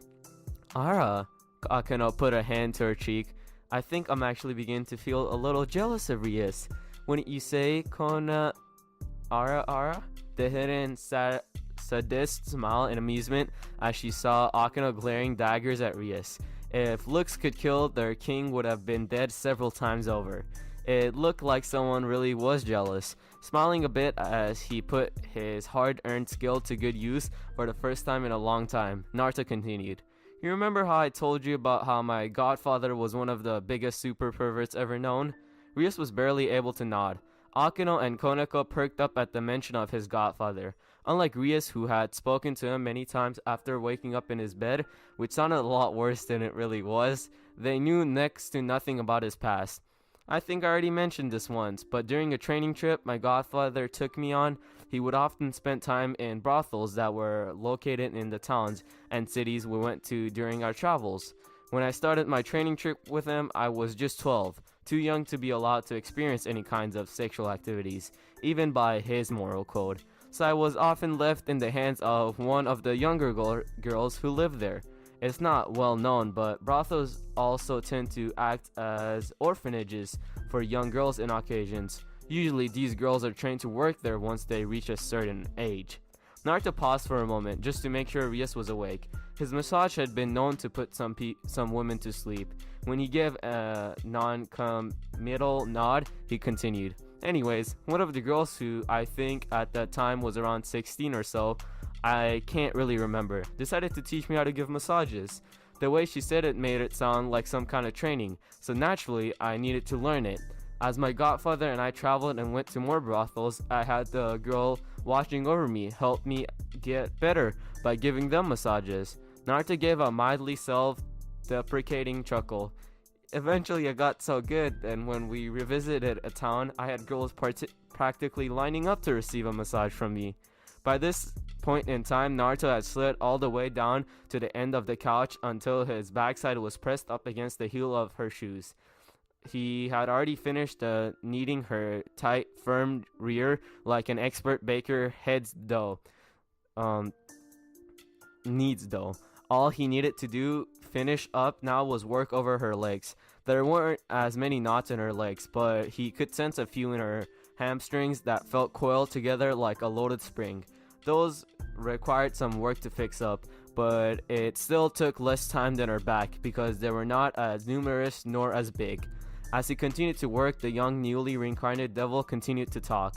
It was only after several seconds, in which time he had started in her calves, that he realized the girl underneath him wasn't replying to anything he said. Looking up from his work, he saw Rias' eyes had closed completely. Her mouth was partially open and her breathing deep and even. She had fallen asleep. Huh, Naruto mumbled, scratching the back of his head. I guess I got a little carried away. A tug on his sleeve caused him to look to his left to see Koneko standing there, and an unexpected look on her blushing face. I want one of those. Naruto blinked, then grinned sheepishly, rubbing the back of his head. He said, Okay, I can give you a massage too. Just let me put Rias to bed, okay? Ara. Naruto and Koneko both looked up to see Akeno looking at him expectantly as well. She was also rubbing her thighs together in a way that both of them knew her thoughts were probably lured on the same level as Hyodo Issei. I would also like one of those orgasm-inducing massages, if you don't mind, Kitsune-kun. Naruto sighed, but nodded nonetheless. He was still reiterated that he needed to put Rias to bed first, and that Koneko had first dibs on getting a massage from him. This caused Akeno to pout while Koneko put a hand up and gave a victory sign. Gently carrying Rias in his arms like a newly wed bride, the spiky-haired shinobi made its way into the extra room that contained the large bed. It took a bit of effort, but Naruto managed to work his arms without jostling the girl in them to make a hand seal. A second later, there was another Naruto standing with him. This Naruto walked over to the bed and pulled the covers all the way back before dispelling. The original carefully set the girl in the bed so her head was resting comfortably on the pillow. Now came the hard part, deciding whether or not he should take off Rias's clothes. She constantly told him that she did not like sleeping with clothes on, and he knew for a fact that she likely would not care if he stripped her naked. At the same time, it felt incredibly rude to strip a girl's clothes off while she was sleeping. It just didn't sit right with him. It was also something Dry would probably do, or Issei, which meant it was something Naruto probably shouldn't do. He was not a pervert. Really, he wasn't. The tightness in his... downstairs had absolutely nothing to do with the fact that he had been straddling Rias' gorgeously crafted derriere, or the moans she had offered during the massage, or the way her body had shuddered against his, pushing her tight acid into his increasingly hard... You know what? I'm just gonna skip over that.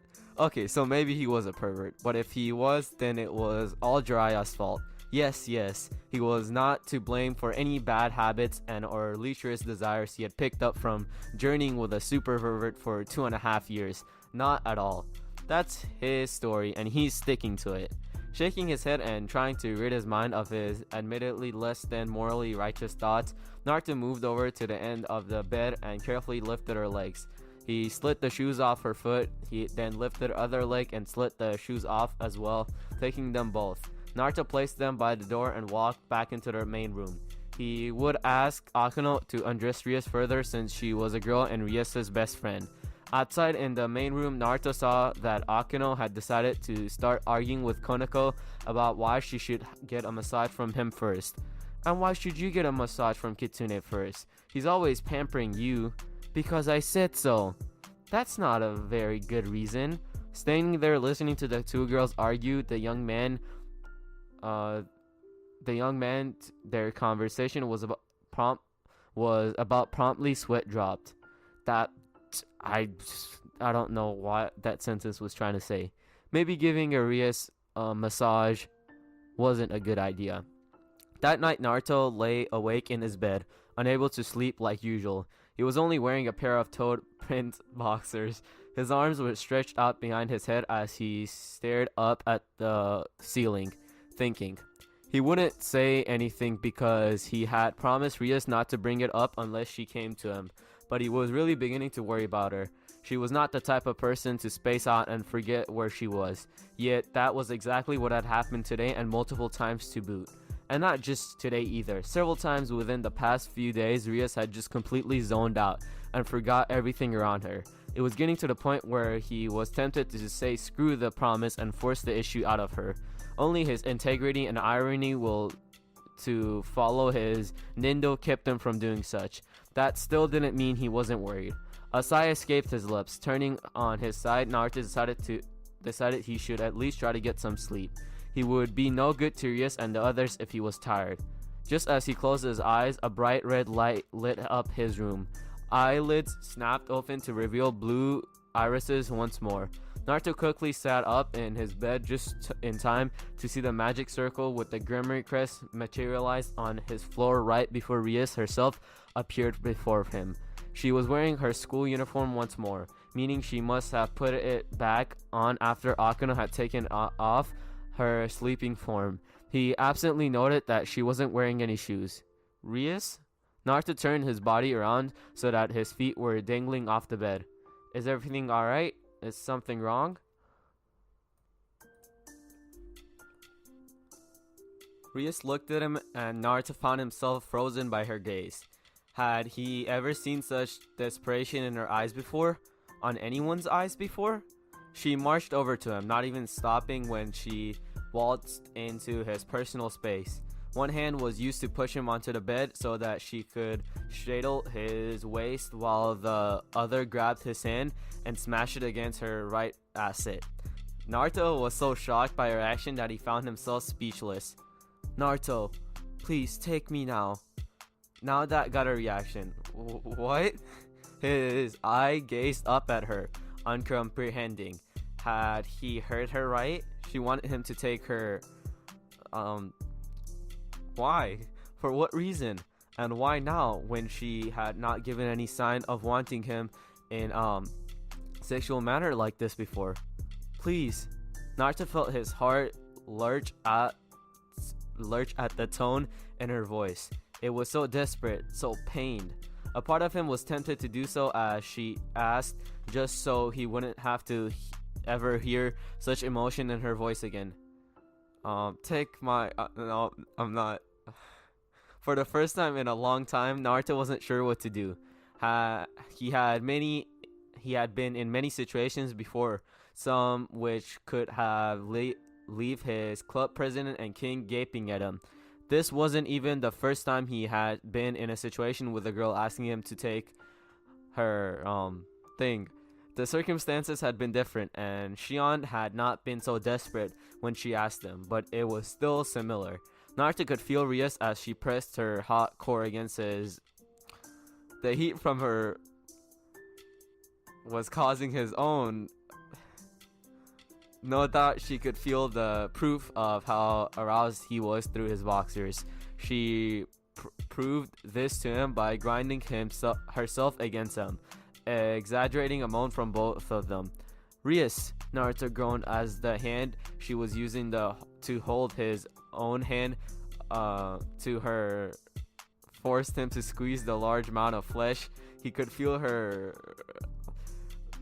continue her juices as she continued grinding herself against him. Whether he wanted them or not, her action was revving him up like nothing else.